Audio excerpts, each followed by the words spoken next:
नमस्कार साथियों। हिंदी नाट्यशाला में आप सभी का पुनः स्वागत है। और जैसा कि आप जानते हैं, हम हिंदी साहित्य की बेस्ट प्रैक्टिस बुक के माध्यम से आधुनिक काल का आधुनिक काल की जो हमने अब तक तैयारी की है उसका मूल्यांकन कर रहे हैं और पढ़े हुए का रिवीजन भी कर रहे हैं। हम सभी जानते हैं कि हम चाहे कितनी भी पुस्तकें पढ़ लें, जब तक हम प्रैक्टिस सेट सॉल्व नहीं करते तब तक हमें नहीं मालूम कि हमने जितना पढ़ा है वो हमें याद है अथवा नहीं। तो यह एक प्रामाणिक प्रैक्टिस बुक है। मैं इसका परिचय पूर्व में दे चुकी हूँ। इसके माध्यम से हम आधुनिक काल को तैयार कर रहे हैं। काव्य शास्त्र की प्लेलिस्ट में पूरी बना चुकी हूँ, आप वो देख लीजिएगा। आज का पहला और इस सीरीज का 17वां प्रश्न है। ये सभी प्रश्न भारतवर्ष की विभिन्न प्रतियोगी परीक्षाओं में पूछे गए हैं। वे पूर्वीपन की परवाह न करके अपने वैश्वारे की ग्राम्य कहावतें और शब्द भी बेधड़क रख दिया करते थे। शुक्ल जी की इन पंक्तियों का संबंध किससे है? पीजीटी 2013 में पूछा है। ऑप्शन है डी, प्रताप नारायण मिश्र।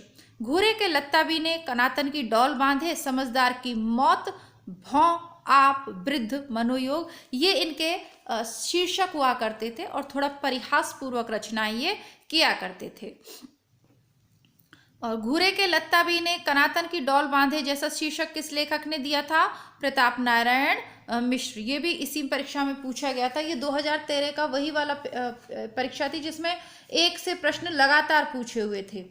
ठीक है, जैसे एक टॉपिक ले लिया भारतेंदु युगवारा, तो उसी से 3-4 प्रश्न पूछ दिए। 8 मास अब देखिए, ये आगे के 2 प्रश्न भी इसी टॉपिक से पूछे हैं। 8 मास बीते जजमान, अब तो करो दक्षिणा दान। इन पंक्तियों का संबंध किस संपादक से है? प्रताप नारायण मिश्र से। और ये क्यों कही, किस संबंध में कही, ये सब हम शुक्ल की पुस्तक में पढ़ चुके हैं। गद्य रचना को एक कला के रूप में ग्रहण करने वाले, कमल की कारीगरी समझने वाले लेखक कौन थे? कमल नहीं है, ये कलम है। कलम की कारीगरी समझने वाले लेखक कौन थे? बद्री नारायण चौधरी प्रेमघन। कौन थे? बद्री नारायण चौधरी प्रेमघन।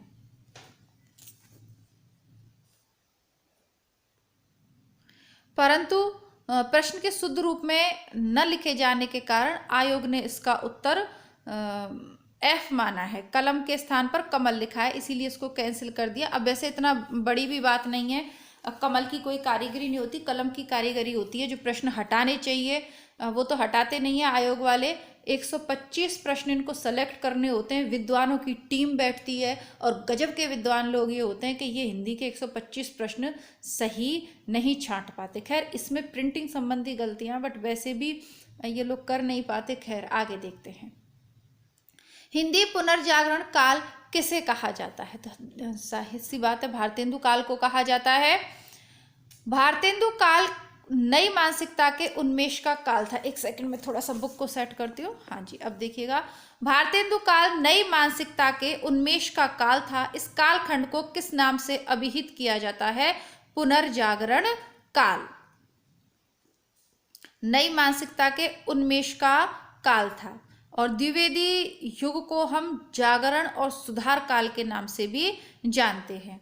निज भाषा उन्नति अहै सब उन्नति को मूल किसकी पंक्ति है? भारतेंदु हरिश्चंद्र की। तो ये एमपी वाले विद्यार्थियों का जो असिस्टेंट प्रोफेसर वाला पेपर हुआ था उसमें पूछा हुआ था, लाश किस भाषा का शब्द है? तो लाश तुर्की भाषा का शब्द है। आगे देखते हैं।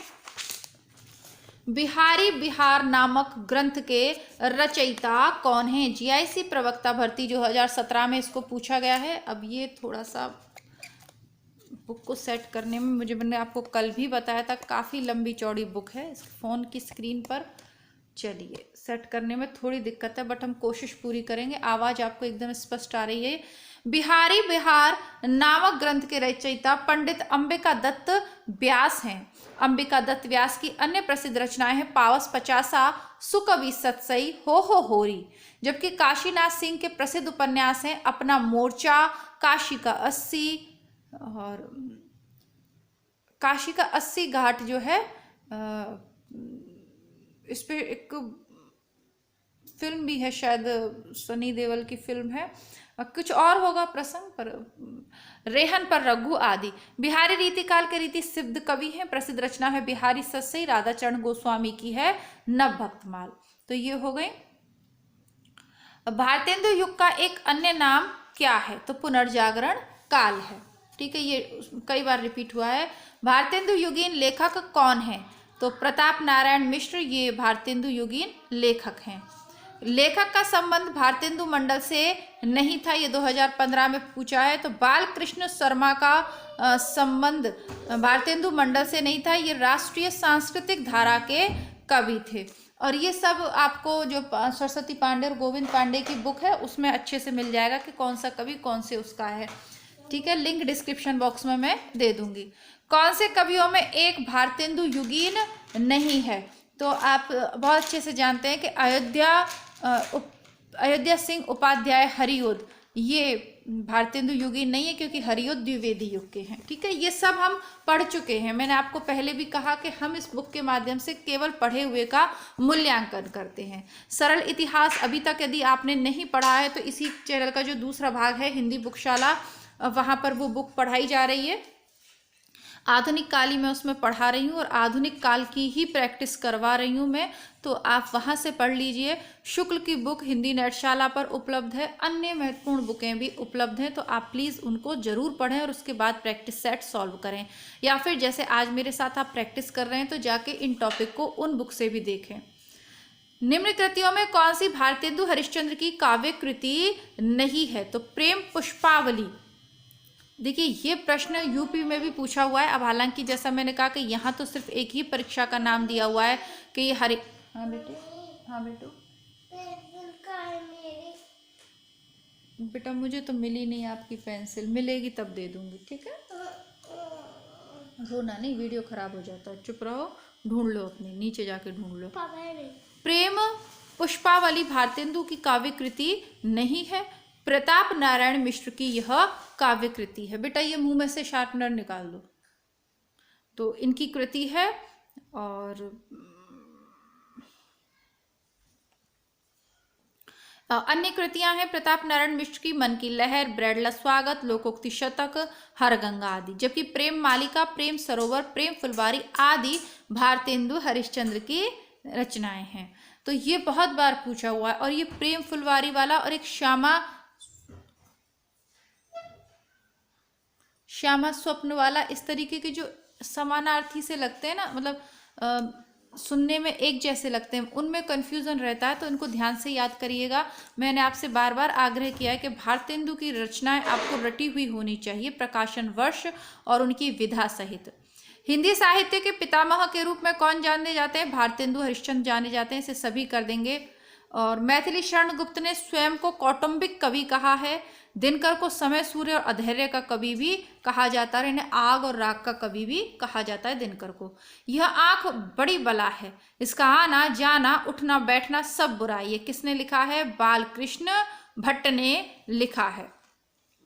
निज भाषा उन्नति अह, सब उन्नति को मूल, बिन निज भाषा ज्ञान के मिटत न हिय का शूल। भारतेंदु हरिश्चंद्र की ये पंक्तियां हैं। हिंदी हिंदू हिंदुस्तान नामक नारा किस साहित्यकार ने दिया है? तो हिंदी हिंदू हिंदुस्तान, यह नारा प्रताप नारायण मिश्र ने दिया है। ये वही प्रताप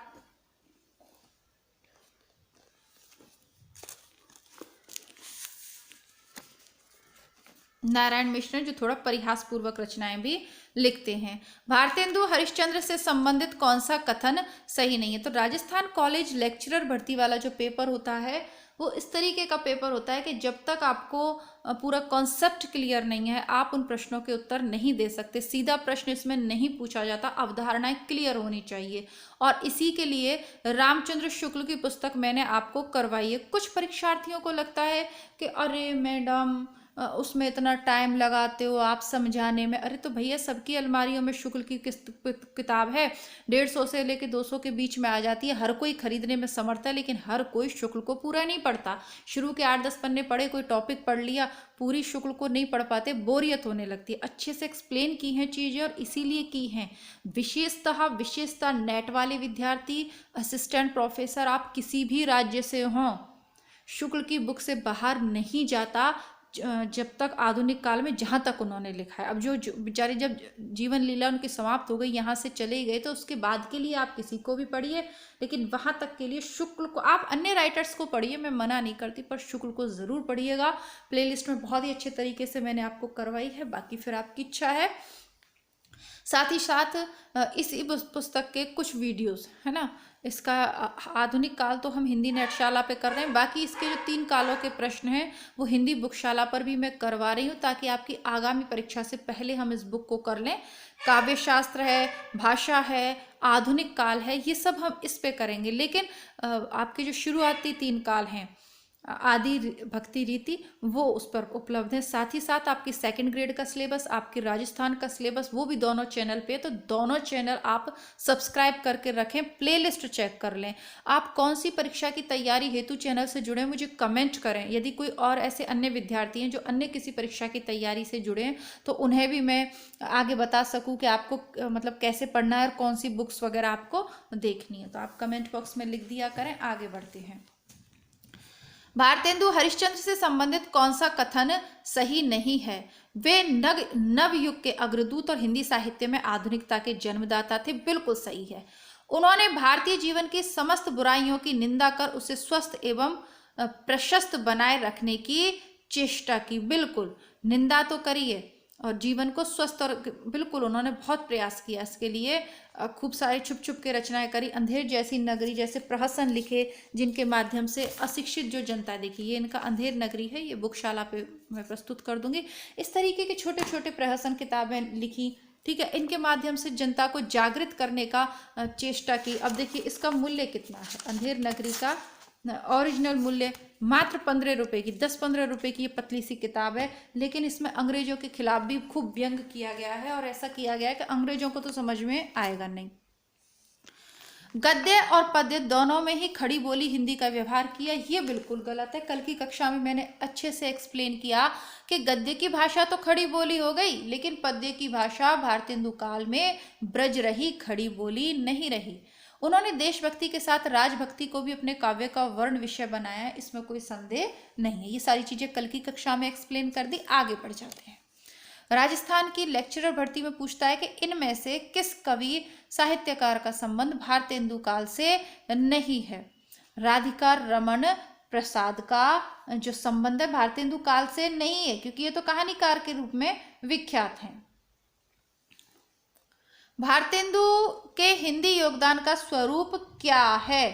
तो भारतेंदु का स्वयं रचनाएं लिखी, बिल्कुल। समाचार पत्र निकाले, सभी जानते हैं। भारतेंदु मंडल का गठन किया, ये भी सही है। सभी साधनों के माध्यम से किया, ये सही है।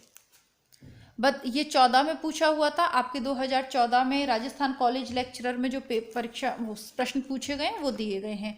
बद्री नारायण चौधरी प्रेमघन उर्दू में किस नाम से कविता लिखते थे? तो ये लिखते थे अब्र नाम से। उर्दू प्रेमघन किस नाम से लिखते थे?